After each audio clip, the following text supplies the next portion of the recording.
1854, Glenn realiza la primera anastomosis de vena cava superior hacia arteria pulmonar derecha. El doctor Glenn, no ajeno a la tradición de los cirujanos cardiovasculares, tuvo una vida muy desenfrenada, eh, con paciente hipóxico por atresia tricuspidia, donde se podía ver aquí cómo está la saturación pre-Glenn. Hubo una serie de modificaciones. Para la década, para el Kreutzer, para los 70, eh, realiza una derivación muy interesante. Conecta la orejuela del atrio derecho hacia la arteria pulmonar, utilizando eh, la propia válvula. Luego, Bohort, cerca de los 80, 79, utiliza la misma derivación, pero conecta el atrio derecho hacia el infundíbulo mediante un parche. Eh, Posteriormente, se veía de que tener una válvula en estas conexiones podría generar mucha pérdida de energía, porque es un movimiento muy pasivo del flujo. Y es así que Linz sugiere otra conexión. Atrio derecho, arteria pulmonar, directamente sin bomba, sin válvula. Y posteriormente, esto ya fue derivando a otros sistemas, como lo que ahora ya conocemos, el estadio final de la paliación univentricular, que es el Fontan. Ya sea como un Fontan intracardíaco con un túnel intracardíaco, o el Fontan extracardíaco, como el siguiente paso al Glenn, después del Glenn. Sin embargo, hay toda una variación de las derivaciones cavo-pulmonares. De todas estos fueron las primeras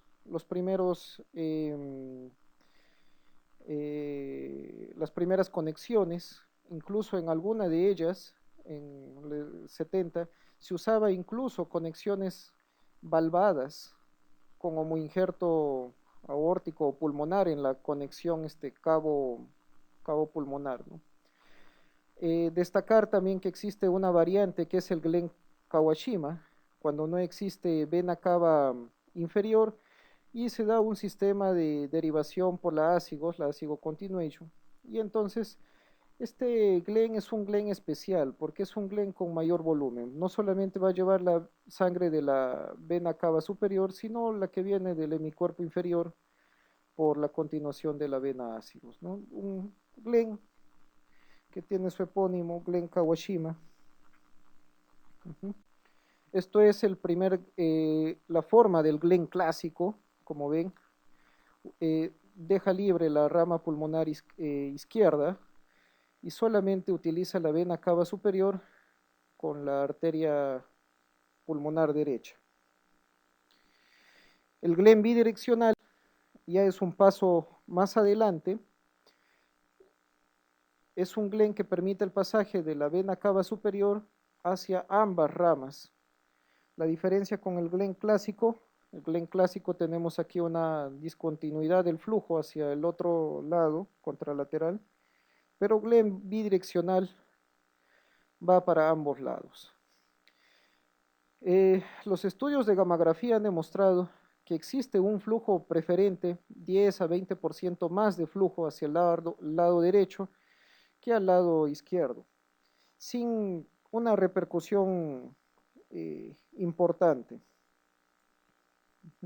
Existe un homólogo, una cirugía que tiene el mismo principio que el Glenn, pero algo más compleja, que es el hemifontan. En el hemifontan se conecta parte del atrio y la vena cava superior hacia la arteria pulmonar derecha, se completa con un parche de pericardio en el techo de esta anastomosis, y la conexión con el atrio derecho es cerrada mediante otro parche de pericardio. Muy parecido al Glenn, pero asociado a mayor tasa de arritmias, mayor tiempo operatorio, requiere clampaje aórtico, arresto.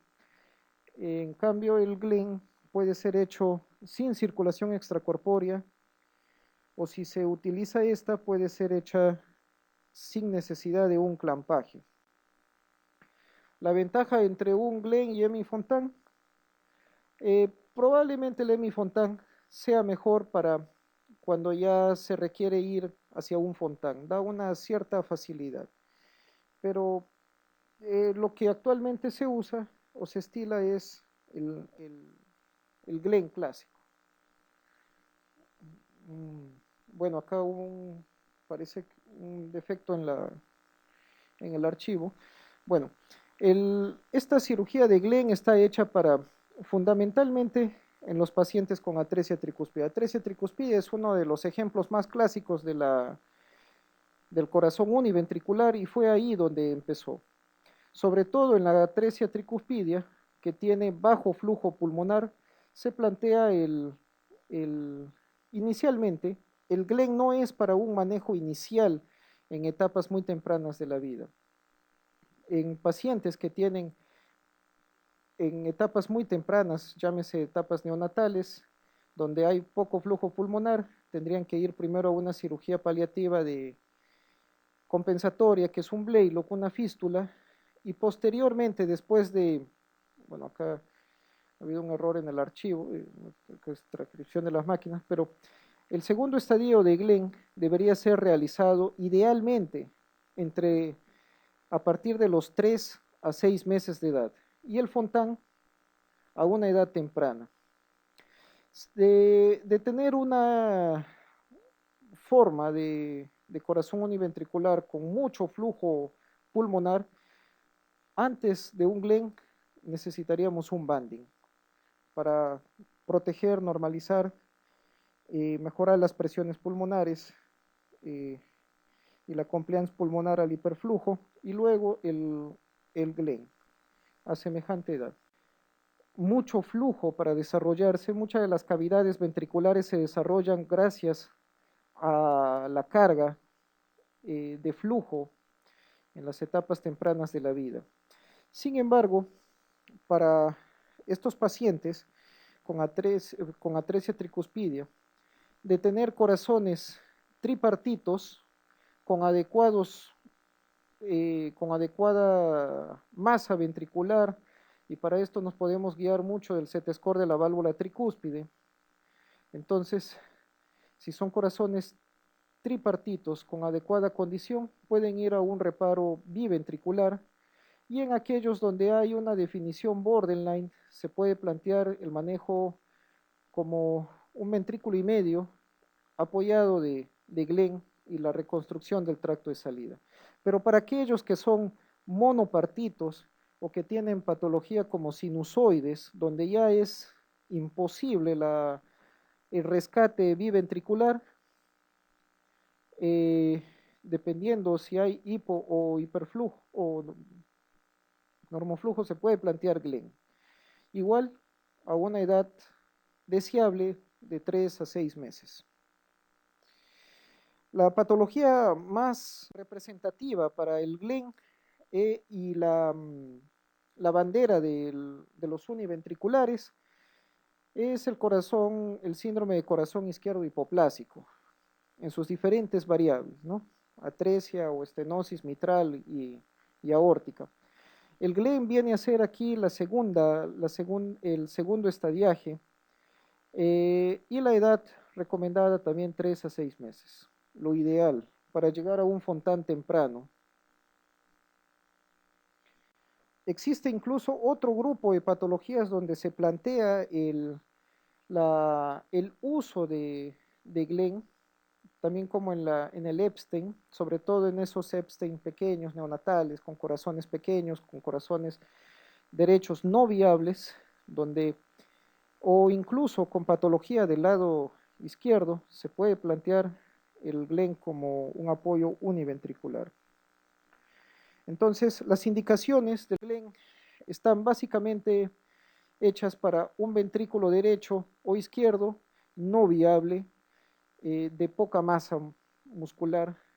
Encabeza la atresia tricuspidia, el corazón izquierdo hipoplásico, la atresia pulmonar sin C y B y demás patologías como transposición, doble vías de salida, anomalía de Epstein y con corazón izquierdo inviable, el corazón izquierdo hipoplásico como tal. Y otras variables como transposiciones, canal AB desbalanceado, donde una cavidad se va a desarrollar más que la otra. Existen otras indicaciones de Glenn eh, de grupos muy aislados, como por ejemplo en el falot con, con gradientes transpulmonares elevadas, porque el Glenn es una cirugía que descarga al ventrículo, o incluso en pacientes con tetralogía de Fallot o Epstein que no tengan un adecuado ventrículo, también se puede plantear un Glenn, ¿no?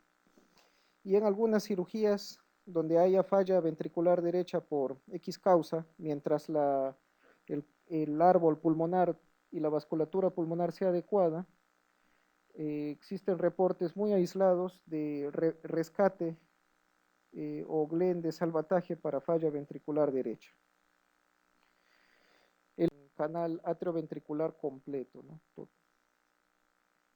Los objetivos del Glenn es básicamente preservar el flujo pulmonar, hacer una semia total.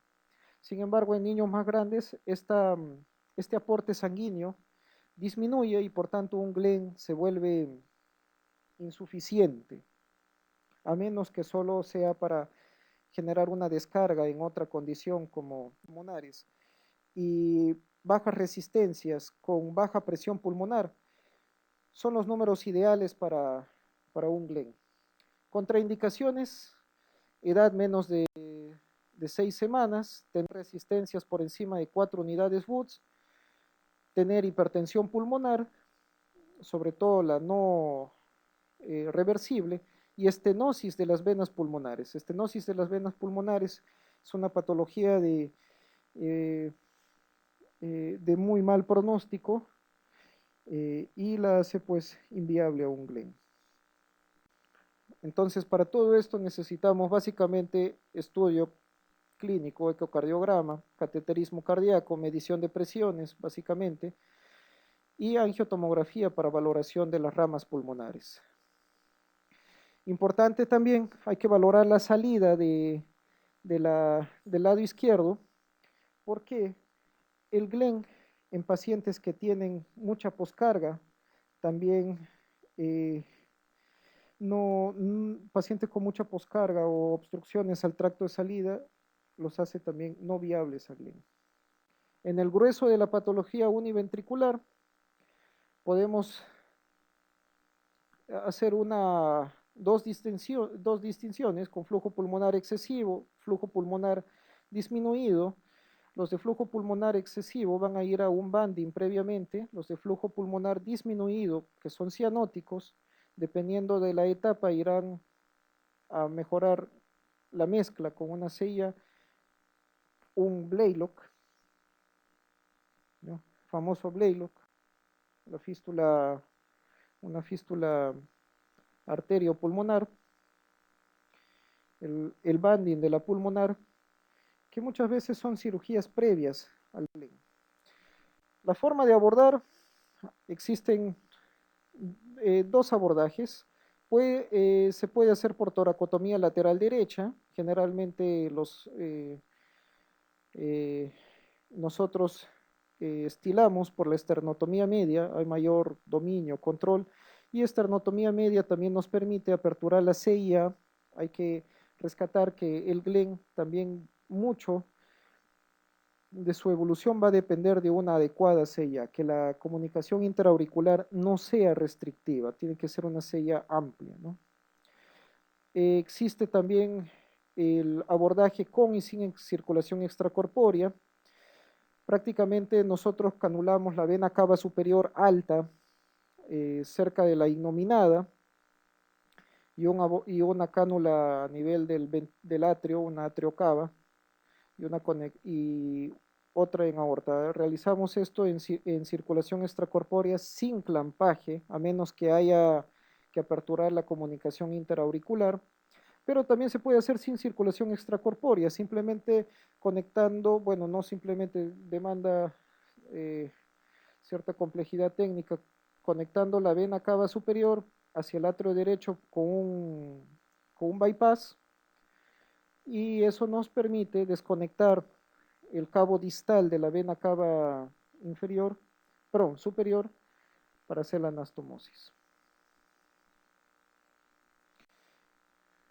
El Glenn no es una patología que en el postoperatorio sea, digamos, inofensiva. Acá en un reporte que hubo que realizó el INCOR, la gran mayoría de pacientes han tenido sobre todo intercurrencias como derrames pleurales.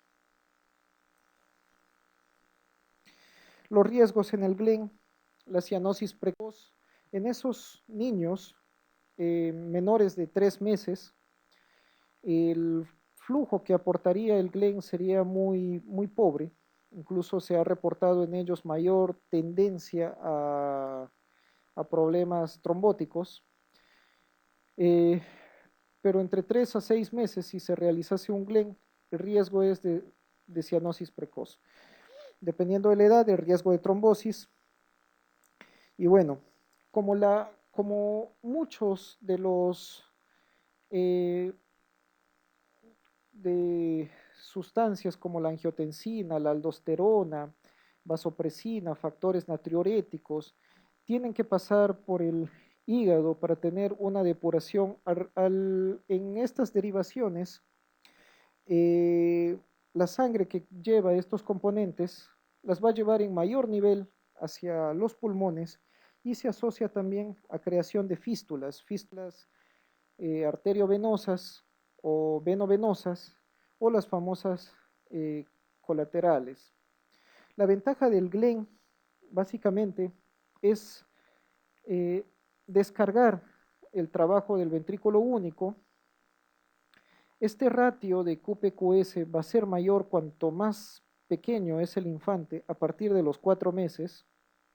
De 4 meses al año, digamos, la cantidad de sangre que va a aportar el Glenn es más óptima y este ratio puede llegar hasta 0.8.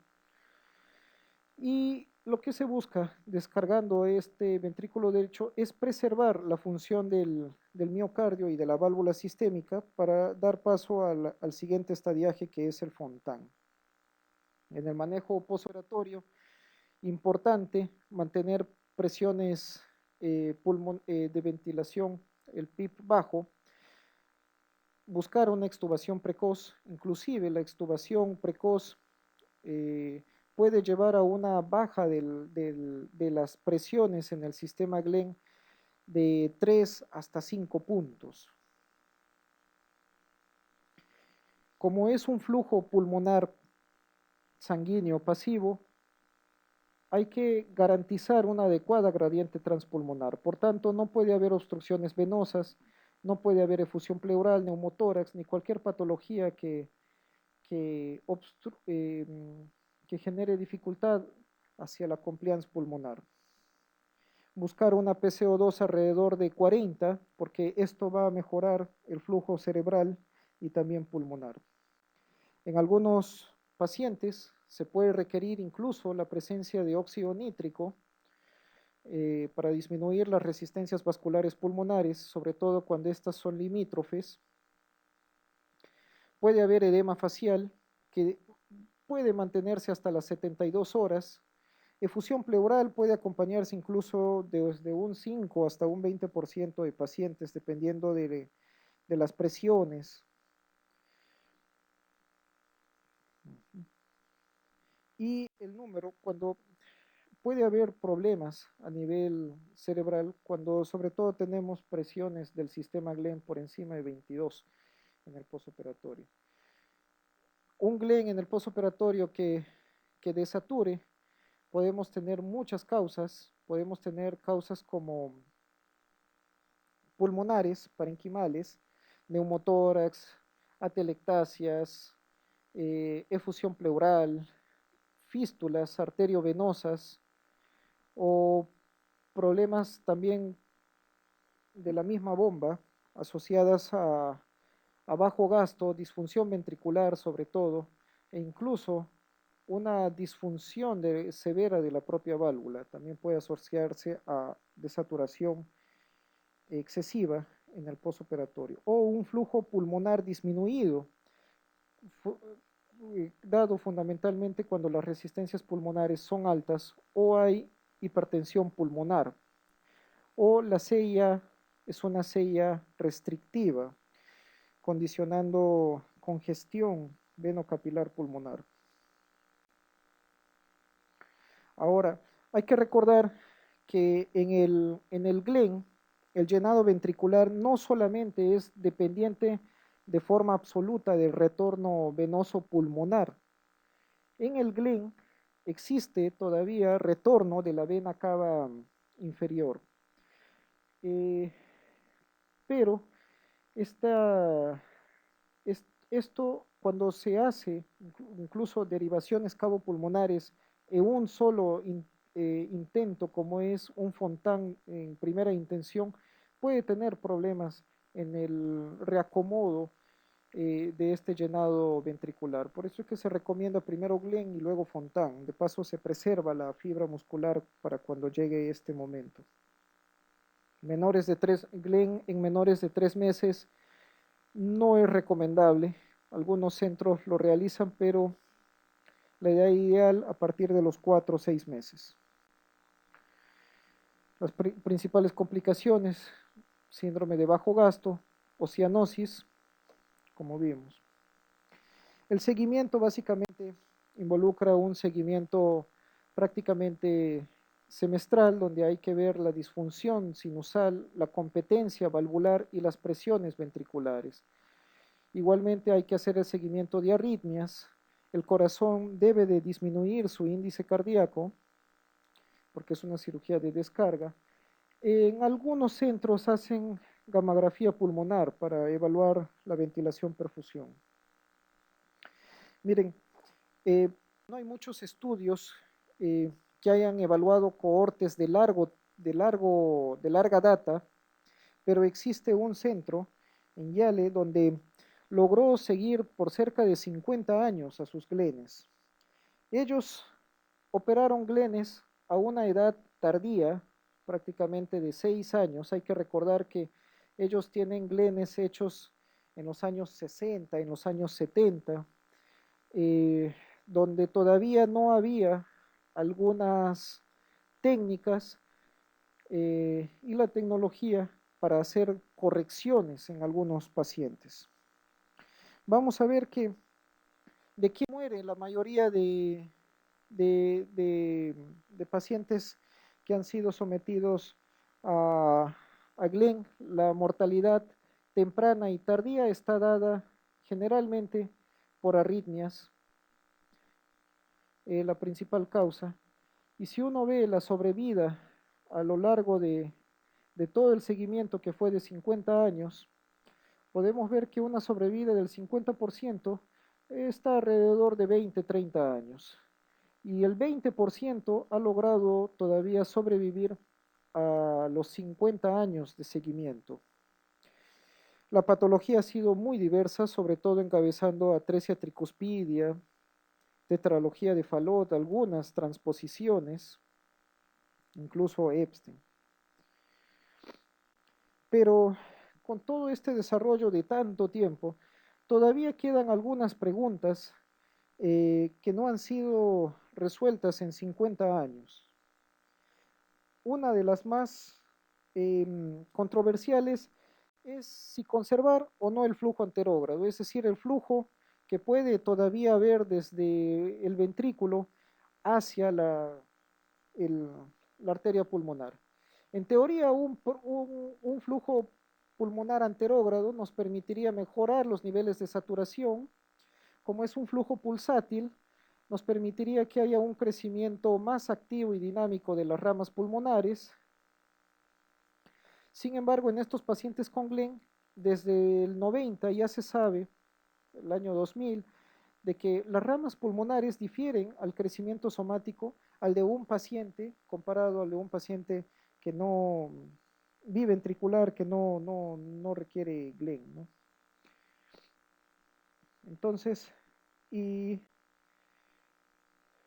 en teoría, eh, los pros serían de que estaríamos sobrecargando ese ventrículo único, y esto no nos, mejor dicho, eh, los que postulan que no se deje flujo anterógrado, postulan que es mejor no dejarlo porque se protegería mejor al ventrículo derecho, ayudándole a tener una mejor descarga y teniendo una mejor fibra para cuando llegue al frontón.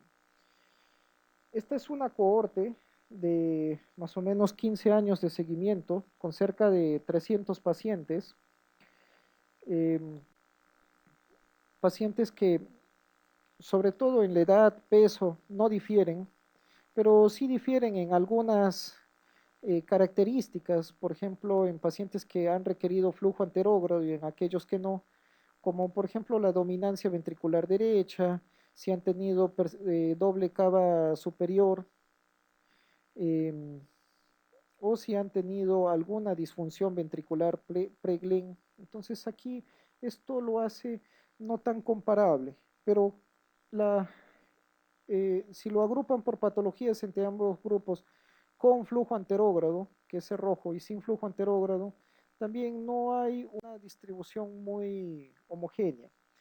Pero en este tipo de condiciones no se puede establecer grupos comparativos homogéneos. ¿Qué han encontrado ellos? Los índices de anatómicos de la rama pulmonar son mejores en aquellos que tienen flujo anterógrado. Los niveles de saturación de aquellos que tienen flujo anterógrado son mayores que a los que no se dejó flujo anterógrado. El péptido natriurético cerebral, eh, esto sería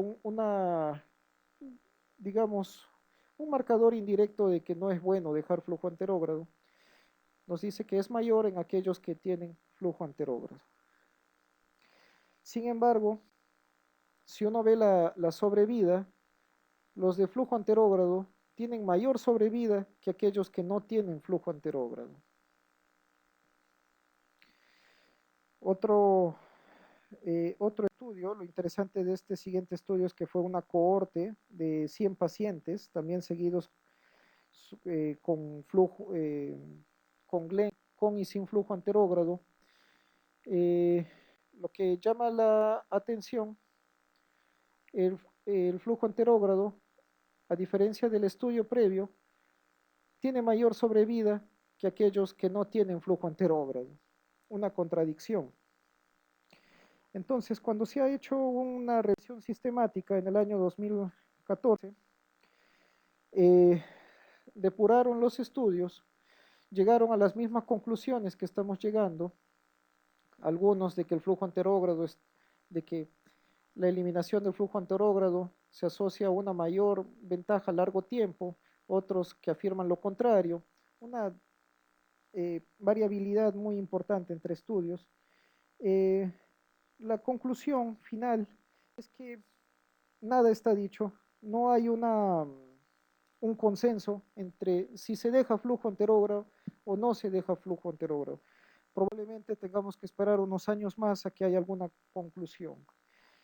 Naturalmente, lo que se tiene en este tipo de patologías es que como por la naturaleza de la cirugía que es dada para un rango amplio de patologías y una diversidad de condiciones anatómicas y fisiológicas, no es posible que se generen un estudio con brazos comparativos de forma ideal.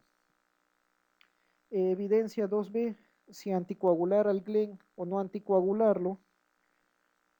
Incluso existen eh, el único la única revisión sistemática donde a pesar de tener eh, eh, muchos estudios, muchas referencias, como más de 1000 estudiadas, han encontrado que que los eventos tromboembólicos son muy variables, partiendo desde 0 hasta un 28%.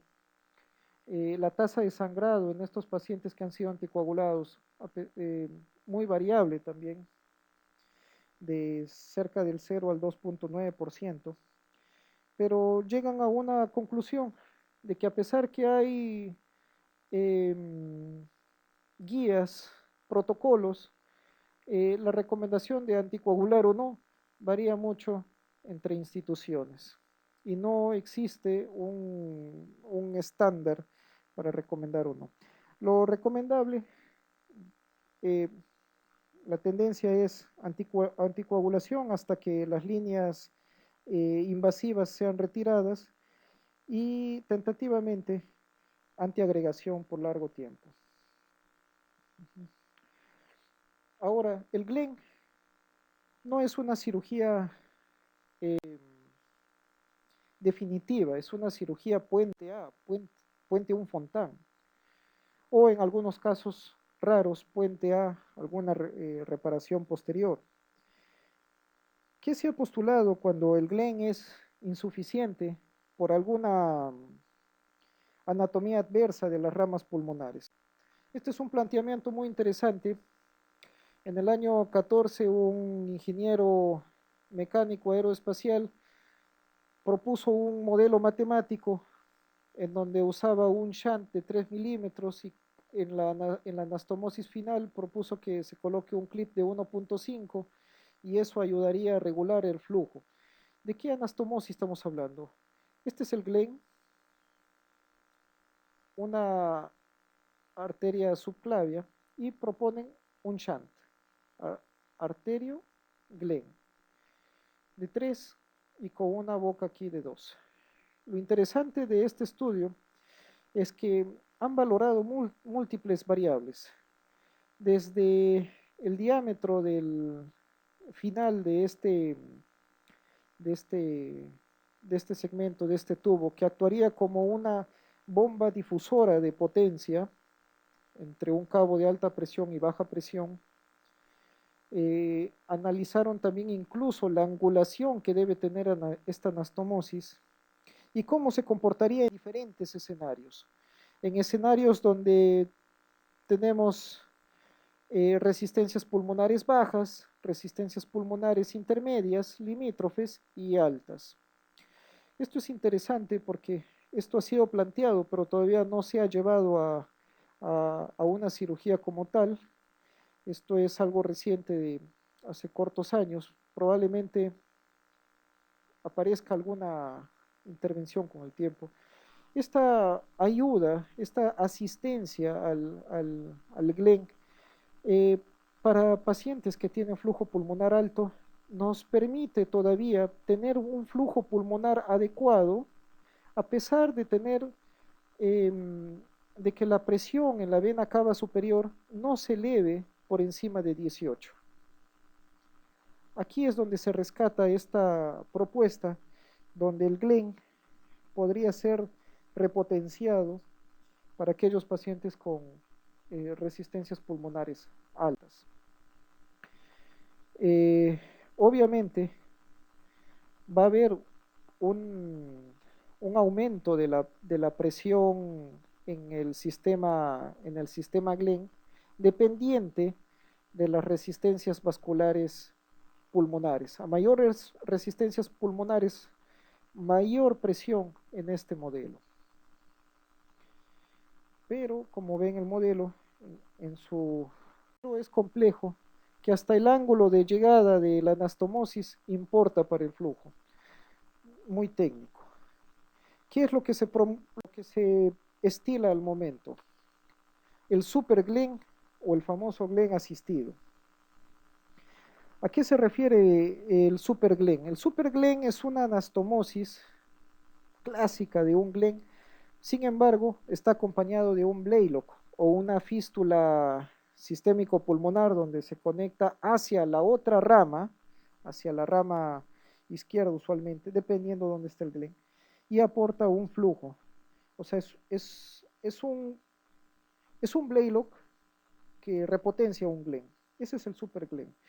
No hay muchos estudios que evalúen pacientes a largo tiempo. El grupo del Nido logró eh, seguir al Super Glen en cerca de 24 pacientes en 15 años. El Super Glen está indicado sobre todo cuando hay anatomía pulmonar adversa o resistencias pulmonares altas que no hacen viable la progresión de un Glen hacia otra cirugía. ¿Qué encontraron ellos? De 20 pacientes, eh, sobreviven 17 pacientes a lo largo del seguimiento.